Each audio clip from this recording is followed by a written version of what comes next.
សម្បុនដែលអូនដាក់នៅក្រោមខ្នើយតើ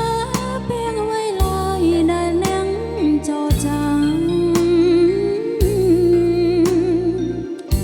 ឬមួយអ្នកខំបង្កើតស្នេហាដើម្បីប្រាថ្នារួបរวมស្នេហាមកលើរូបខ្ញុំសម្បុនដែលនាងកត់នៅសំដីចាក្នុងដួងใจថ្មីថ្មីគ្មានភ្លេចឲ្យខ្ញុំរំពឹងជាប់នៅជានិញអីលើប្រែកេញបំភ្លេច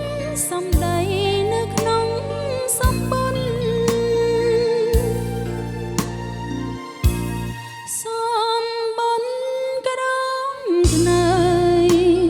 ម្ដេចអ្នកភ្លេចសន្យាពីប្រងណែថាស្នេហ៍មិនរលន់ចិនអ្វីមិនដូចសម្បុនចោលពីងពិនប្រែជាបំភ្លេចស្នេហ៍អក្សរដែលបងសរសេររាយការណ៍ជាពាក្យសន្យាមួយយ៉ាងប្រសើរអីលើពាក្យនោះបែហង្ហើទុំក្តីវេទនាកំព្រា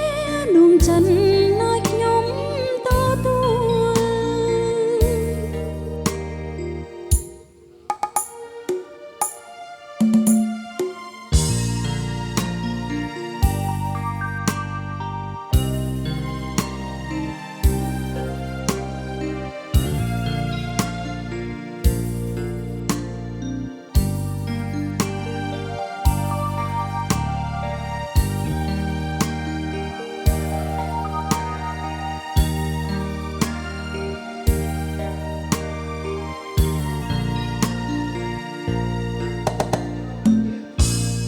សម្បុនក្រមខ្នើយម្ដេចអ្នកភ្លេចសន្យាពីប្រងណែថា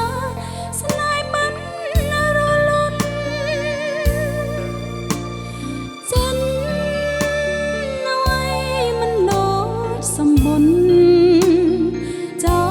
លពីពិនប្រែជាបំភ្លេចស្នេហ៍អក្សរ